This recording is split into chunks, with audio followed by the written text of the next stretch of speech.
Hey true believers, welcome back to Gamers Web. Today we're going to carry on our look at Marvel Crisis Protocol and the characters from the game, and we're going to look at one of the craziest characters ever created in the history of comic books, M.O.D.O.K. M.O.D.O.K has a history that goes back to the 1960s, first debuting in Tales of Suspense issue 93 in 1967, and was created by Stan Lee and Jack Kirby, and for many years was a big foil for Captain America. And as you'll probably find out in a few minutes, he's quite a character. Okay, so this is the second of the releases for the Marvel Crisis Protocol game from the guys at Atomic Mass Games. The first release was the Hulk. Actually, the first release was the terrain set, but that's not actually come out yet. But basically, we've got the Hulk, and the next big character is M.O.D.O.K, and he's CP05. Okay, so here we've got on the back is the blurb. AIM scientist George Tallerton had the dubious distinction of being chosen as a subject for a procedure which would transform him into a unique bioengineered living computer. Unable to use his limbs, Tallerton was confined to a hover chair, which gives him both mobility and a deadly assortment of conventional weaponry. Since M.O.D.O.K, M.O.D.O.K, has used his vast intellect and essential psychic abilities to terrorise the world as leader of AIM, and one of the most dangerous and unpredictable foes. Okay, includes one M.O.D.O.K miniature, one base, one character stack card, 3 team tactics card, 1 crisis card, and 15 tokens. Miniatures are supplied unpainted and unassembled, as we often know.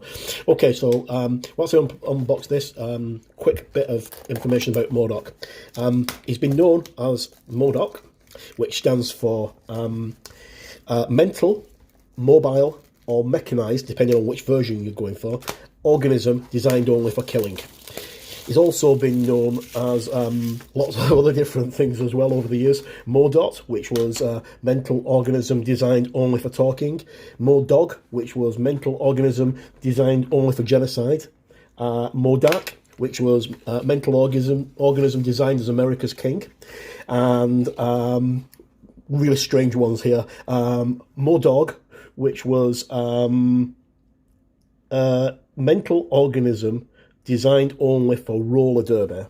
And finally, B.R.O.D.O.K, which was biorobotic organism designed overwhelmingly for kissing. Yes, for kissing. Kind of crazy. Okay, so in the game, in the expansion, we get the miniature, empty box. The miniature, which comes in a wee plastic bag, which consists of 3 frames. 2 of them are M.O.D.O.K, 1 of them is the base.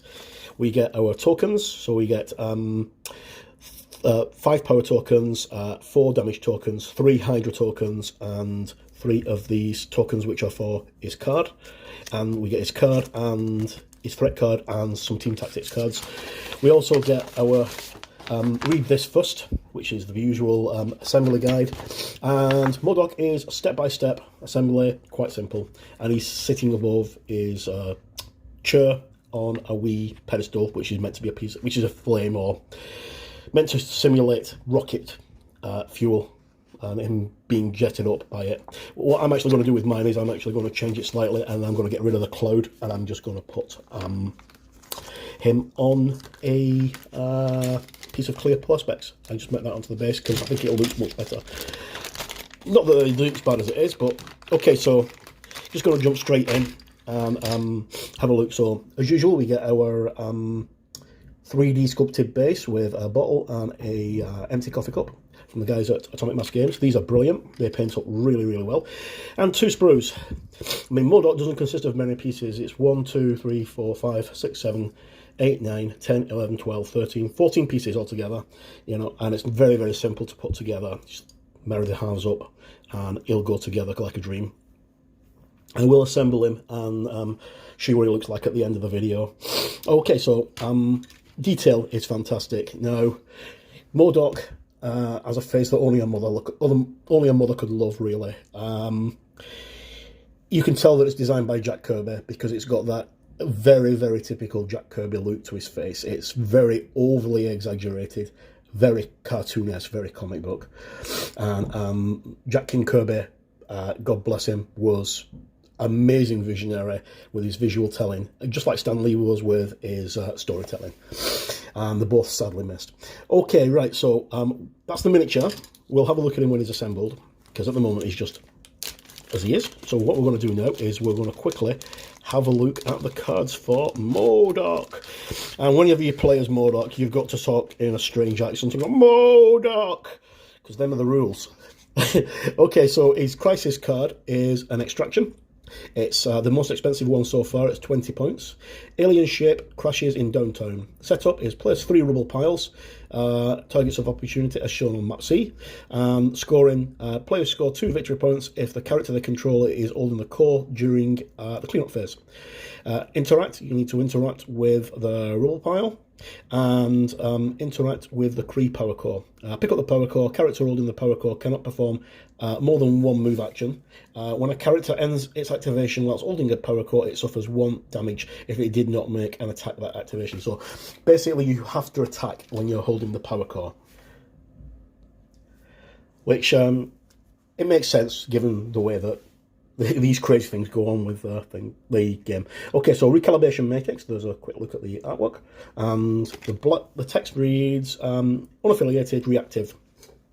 When an allied character attacking or defending before the calculate success or failure step at the end of the modified dry step of the attack, it may spend 3 power to play this card. The attacking and defending characters re-roll all of their attack and defense dice. So basically, everybody has to re-roll, which can be a bit nasty if someone's just spent loads of power. Okay, so the next one is M.O.D.O.K. AIM stands for Advanced Idea Mechanics, just in case you didn't know. And they were first introduced into the MCU, the Marvel Cinematic Universe, in Iron Man 3 with Aldrich Killian, which is completely different from the comic books. Okay, so M.O.D.O.K is unaffiliated, active. M.O.D.O.K may spend 3 power to play this card. Choose another allied character. This character may perform a move action and an additional action as an additional action during its next activation this round. Okay, so if M.O.D.O.K spends this on, say, let's say Crossbones, and Crossbones then gets to do another move action, which means that Crossbones can then really close up quite quickly, especially if he's being targeted by someone, because he's quite good that way. Okay, so Psychic Fortress, this is one of his psionic abilities.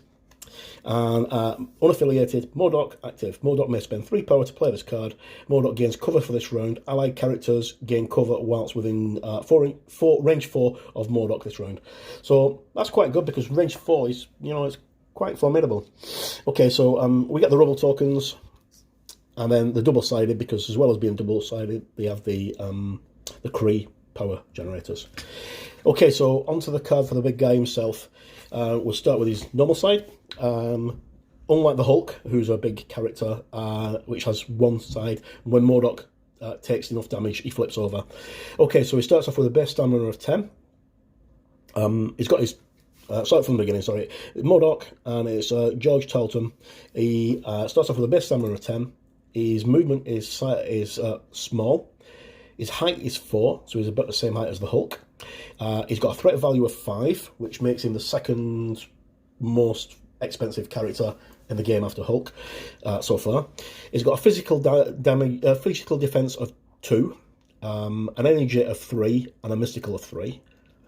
He has a mystical attack, which is Psychic Blast, which has a range of 4, does 6 damage, and costs no power, which is really powerful. After rolling, this attack is resolved. The character gains power equal to the damage dealt, and sap power for any wilds.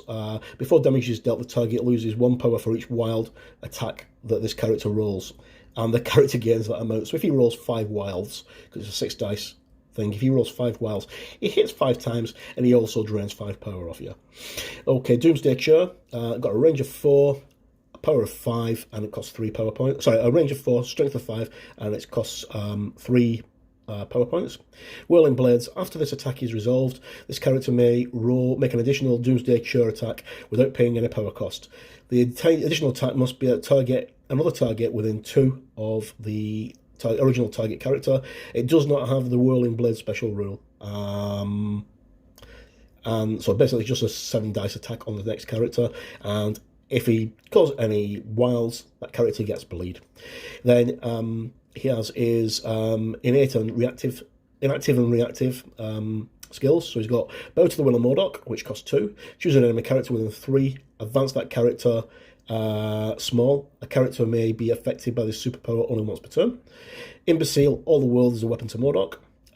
Choose an interactive terrain feature, size 3 or less, within range 3, and throw it long. This superpower can only be used once per turn. So you can pick up, say, the daily grind or the daily bugle building, because they're size 3. Pick that up and throw it at you at range 5, which is range long, sorry, which is really, really good. Okay, and P-Brain, M.O.D.O.K Genius is Infinite. After this character rolls attack or defense dice, it may spend any amount of power to use this superpower. For each 1 power spent, that character may reroll one of its attack or defense dice, and it's power X. So basically, if he's got 5 power and you do 5 dice, so he can spend all 5 power. That's his reactive. So the first 2 are active, and that's a reactive. And then finally, is Psionic Force Field. When defending against this attack, this character changes wild results into blanks. All right, yeah. So when he's rolling to defend, he changes his wilds into blanks. So don't understand how that works. When defending against... Oh, right, yeah, sorry. Right, so now I understand it, yeah. So if someone's attacking him and they rolled wild cards on him, he changes them into blanks. Yeah, now I understand it. Okay, flip him over. Stamina goes down by 1 to 4. He's still got the same move. He's still got the same height and same threat value. And he's still more or less the same across the board. He doesn't have anything else extra. Okay, so that's a quick look at M.O.D.O.K. What I'm going to do now is I'm going to quickly assemble him, and we can have a look at him once he's assembled. Unfortunately, my turntable is broken, so I'm in need of a new turntable. I will be getting a new one shortly, and then you can actually see the miniatures all nice and close up in my light tent. But for now, I'm just going to have to do it the old-fashioned way, so I'll be back very shortly. Okay, and here we have the finished M.O.D.O.K. As I say, I don't have a turntable at the moment, so I'm just going to turn him around slightly. He's not glued on his base because obviously I've not painted him yet, but he looks pretty neat. Very nice, and the model itself went together extremely quickly. I mean, I did this in under 10 minutes completely. There's a couple of... most of the seams fit perfectly. There's a couple of little joints that need to be pushed into place. And I'm just going to show you the size comparison between M.O.D.O.K and another character whilst I have him on screen. Right, so here we have M.O.D.O.K next to his big buddy, the Hulk. And next to the Hulk, and next to Red Skull. So as you can see, he's quite a beefy guy. Look at the size of that head. It's like huge. Okay, so that's my quick look at the M.O.D.O.K expansion for Marvel Crisis Protocol from the guys at Atomic Mass Games. As always, I will leave my review in the links down here somewhere, so you can actually check that out. Please consider subscribing to the channel. It really means a lot. You can also check out more details on stuff for Marvel Crisis Protocol on Terrain Oddity from Jay, and also check out Sorastro's Marvel Crisis Protocol miniature painting guides, which are fantastic. And another shout out to Crabok, because Tim is the guy who discovered this game at Gen Con, and without that I'd just still be playing Legion.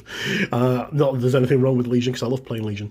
Right, so join us next time. We'll hopefully be looking at another Marvel Crisis Protocol character, and we will have, hopefully, a painting tutorial on how to paint some of the stuff in the core set as soon as my second core set gets delivered. Once again, thanks for tuning in. My name is Mark, and you've been watching Gamers Web. Have a great day. True believer.